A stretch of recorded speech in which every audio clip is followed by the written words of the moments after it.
మాఘపురాణము 27వ అధ్యాయము. సులక్షణ మహారాజు కథ. గస్సమద మహర్షి జహ్నుమునితో ఇట్లనెను. జన్మ సంసారము అను సముద్రమును దాటనక్కరలేని సాధనమే మాఘమాస వ్రతము. దాని ప్రశస్తిని వెల్లడించు మరియొక కథను వినుము. పూర్వము ద్వాపరయుగమున అంగదేశమును పాలించుచు సులక్షను రాజు కలడు. అతడు సూర్యవంశమున జన్మించినవాడు. బలాపరాక్రమములు కలవాడు. ప్రజలను చక్కగా పరిపాలించువాడు. వానికి 100 భార్యలున్ననూ సంతానము మాత్రము లేదు. రాజులందరూ వానికి సామంతులై కప్పములు చెల్లించుచున్ననూ సంతానము లేదను విచారము మాత్రము రాజునకు తప్పలేదు. నేనేమి చేసినా కులవర్ధనుడగు పుత్రుడు జన్మించును. పెద్దలు పుత్రులు లేనివారికి, దరిద్రునికి, కృతజ్ఞునకు, వేదహీనుడగు విప్రునకు సద్గతి లేదని అందురు. పుత్రులు లేని నేను మహర్షుల ఆశ్రమమునకు పోయి అచట పెద్దలను ప్రార్థించినచో పుత్రులు కలుగుటకు వారేమైనా ఉపాయము చెప్పగలరేమో ప్రయత్నించి చూచెదను అని నిశ్చయించెను. అనేక మంది మహర్షులు కల నైమిషారణ్యమునకు పోవుటయే మంచిదని నైమిషారణ్యమునకు వెళ్ళెను. అచటి మునులకు నమస్కరించి తన బాధను వారికి వివరించెను. అప్పుడు వారు కొంతసేపు ఆలోచించి ఇట్లనిరి. రాజా వినుము. నీవు పూర్వజన్మలో సౌరాష్ట్ర మహారాజువు. సర్వసంపన్నుడవైనను మాఘమాసమున రథసప్తమి నాడు కూష్మాండ దానమును చేయలేదు. అందువలన నీకీ జన్మలో సంతానము కలగలేదు. ఇందువలననే ఇంతమంది భార్యలున్ననూ నీకు సంతానము కలగలేదు అని చెప్పిరి. అప్పుడు రాజు నాకు సంతానము కలుగును ఉపాయము చెప్పుడని వారిని మరలా ప్రార్థించెను. అప్పుడా మునులొక ఫలం మంత్రించి రాజునకిచ్చిరి. దీనిని నీ భార్యలందరికీ పెట్టుము. ఇందువలన నీకు 100 పుత్రులు జన్మింతురని చెప్పిరి. సులక్షణ మహారాజు సంతోషముతో మునులకు నమస్కరించి కృతజ్ఞతను వెల్లడించి ఇంటికి వచ్చెను. రాణులు సంతోషముతో వానికి ఎదురు వెళ్ళిరి. ప్రజలు సంతోషముతో స్వాగతమును చెప్పిరి. అలసి ఇంటికి వచ్చిన రాజు ఆ ఫలమును శయ్యాగృహమునుంచెను. స్నానము మున్నగునవి చేయవలెనని లోనికి వెళ్ళెను. ఆ రాజు చిన్న భార్య ఆ ఫలము దొంగలించి తానొక్కతియే ఆ ఫలము తినెను. మహారాజు తిరిగి వచ్చి చూడగా ఆ ఫలము లేదు. సేవకులను రాణులను తర్కించి అడుగగా వారు తమకు తెలియదనిరి. తుదకు చిన్న భార్య తాను చేసిన పనిని చెప్పెను. ఆ పండును నేనే తింటినని వెల్లడించెను. మహారాజేమీ చేయలేక ఊరుకుండెను.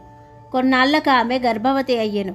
మహారాజు మునుల మాట ఫలించినది కదాయని సంతుష్టుడయ్యెను. చిన్న భార్య ఇట్లు గర్భవతి యగుట మిగిలిన భార్యలకు ఇష్టము లేదు. ఆమె గర్భము పోవుటకై వారెన్నియో ప్రయత్నములను చేసిరి. కానీ దైవబలమున అన్నీ వ్యర్థములయ్యెను. కానీ వారు చేసిన ప్రయత్నము వలన గర్భపాతమునకిచ్చిన మందుల వలన చిన్న భార్య మతి చెడెను. ఎవరికీ తెలియకుండా అడవిలోకి పారిపోయెను. ప్రయాణపు బడిలెక్కకు ఆమె అలిసెను. ఒక పుత్రునికని ఎడలు తెలియకపడి ఉండెను. గుహలోనున్న పులిరాజు చిన్న భార్యను, ఒడలు తెలియకపడి ఉన్న బాలింతను ఈడ్చుకుని పోయి భక్షించెను.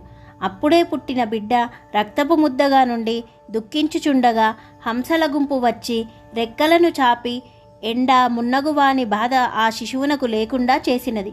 తేనె పండ్ల గుజ్జు మున్నగు వానిని బాలునకు పెట్టి ఆ పక్షులు వానిని రక్షించినవి. బాలుడును పక్షుల పెంపకమునకు అలవాటు పడి అచటనే తిరుగుచుండెను. అచటి సరస్తీరమున అతడు ఆడుకొనుచుండగా హంసలు నదిలో విహరించెడివి. ఒకనాడు పవిత్ర దినమగుటచే సమీప గ్రామముల వారు సకుటుంబముగా ఆ సరస్సునందు స్నానమాడవచ్చిరి. అట్లు వచ్చిన వారిలో 2 భార్యలుండి సంతానము లేని గృహస్థుడొకడు వారితో బాటు స్నానమునకు వచ్చెను. అచట తిరుగాడుచున్న బాలుని ముచ్చటపడి ఇంటికి గొనిపోయెను. ఈ బాలుడెవరు, ఎవరి సంతానము, ఇట్ల అడవిలో నేల విడివబడెను అని ఎంత ఆలోచించినను వానికి సమాధానము దొరకలేదు. వనమున జలమున గర్భమున ఎచటనున్న వానినైనను రక్షించి పాలించువాడు శ్రీమన్నారాయణమూర్తియే కదా. ఆయనయే నాకీ బాలుని ఇట్లు చూపినాడని తెలిచెను. బాలుని ఇంటికి గొనిపోయెను. సవతులైన వాని భార్యలిద్దరునూ ఆ బాలుని తానే రక్షింపవలేను. అతడు తనకొక్కదానికే కుమారుడని తలచి వారిలో వారు వివాదపడిరి. అచట నా బాలుడు 2 సంవత్సరములు పెరిగెను. బాలుని విషయమున సవతుల వివాదము పెరిగెను. నా కుమారుడని పరస్పరము కలహించుకొనిరి. నేను పోషింపవలయును, నేనే పోషింపవలయునని జగమాడుకొనిరి. చివరకు పెద్ద భార్య ఎవరికీ తెలియకుండా నా బాలుని అడవిలో విడిచి వచ్చెను. తరువాత ఇంటికి వచ్చిన గృహస్థు ఎంత వెదికినను బాలుడు కనిపించలేదు. అడవిలో విడువబడిన బాలుడు ఏడ్చుచు ఇంటి వలెనున్న తులసి పొద వద్దకు వెళ్ళెను. అచ్చట నిలిచెను, కూర్చుండెను, పడుకొనెను. తులసి స్పర్శ వలన బాలునకు ఆ వనమున ఎట్టి ఆపదయూ రాలేదు. శ్రీహరి అనుగ్రహమున వానికి రాత్రి గడిచినది.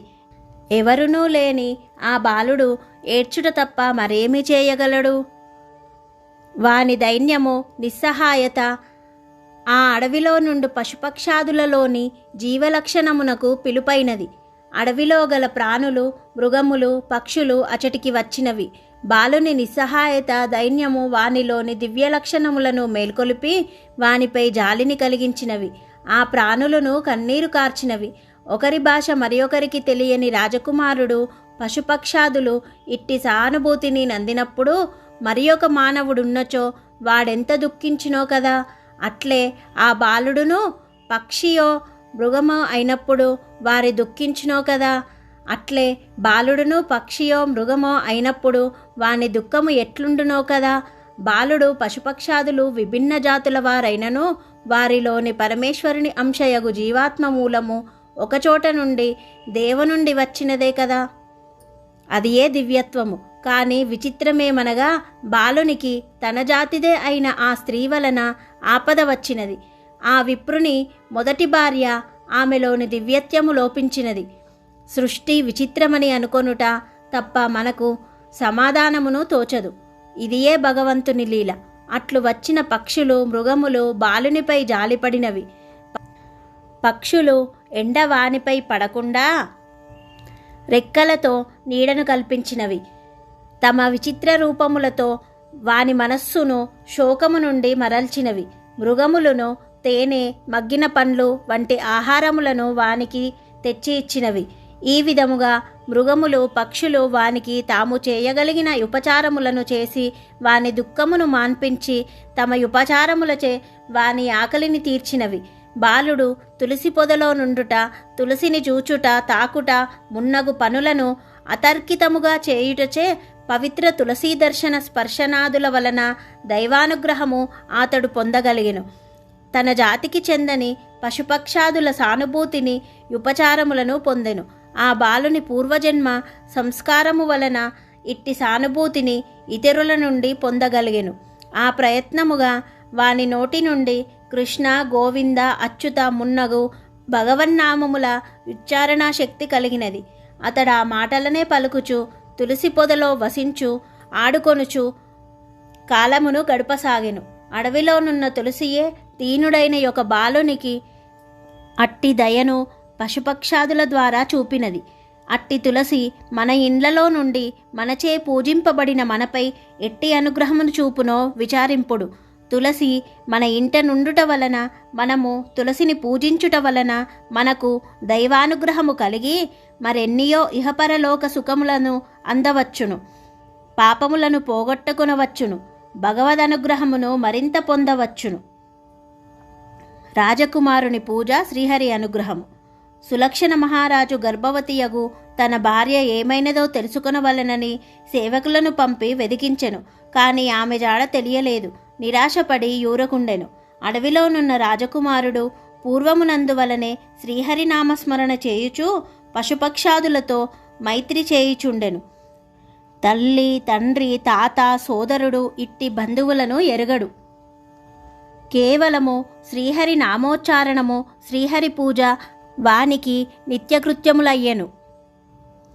శ్రీహరి దర్శనము కలగలేదు అని విచారము వానికి కలిగెను. అయినను శ్రీమన్నారాయణ స్మరణ, పూజ మానలేదు. ఒకనాడు ఆకాశవాణి మాఘస్నాన వ్రతము ఆచరింపుమని వానికి చెప్పెను. రాజకుమారుడును ఆకాశవాణి చెప్పిన మాటలను అనుసరించి మాఘస్నానము, పూజ మున్నగు వానిని ప్రారంభించెను. మాఘ శుక్ల చతుర్దశి నాడు రాజకుమారుని పూజాంతరమున శ్రీహరి వానికి దివ్య దర్శనమునిచ్చెను. శుభమును కలిగించు బాహువులతో బాలుని కౌగలించుకొనెను. ఓ బాలక, నా భక్తుడవైన నీకు వరమునిత్తును కోరుకొమ్మని పలికెను. బాలుడును నాకు నీ పాద సాన్నిధ్యమును చిరకాలం అనుగ్రహింపుమని కోరెను. శ్రీహరి, బాలక, నీవు రాజువై ఈ భూమిని చిరకాలము పాలింపుము. మాఘమాస వ్రతమును మానకుము. పుత్రపౌత్ర సమృద్ధిని, సంపదలను, భోగభాగ్యములను పొందుము. నీవిప్పుడు నీ తండ్రి యొద్దకు పొమ్ము. రాజువై చిరకాలము కీర్తిని, సర్వసంపదలను, సర్వ సమృద్ధులను, సర్వ సుఖములను అనుభవింపుము. మాఘమాస వ్రతము మాత్రము విడవక చేయుము. ఆ తరువాత నా సన్నిధిని చేరుమని పలికెను. అచటనున్న సునందుడను వానిని పిలిచి రాజకుమారుని వాని తండ్రి వద్దకు చేర్చుమని చెప్పెను. సపరివారముగా అంతర్ధానమందెను.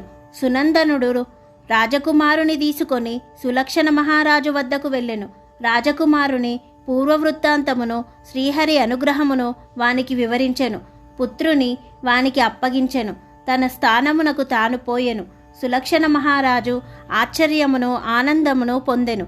కుమారునకు సుధర్ముడని పేరెడెను.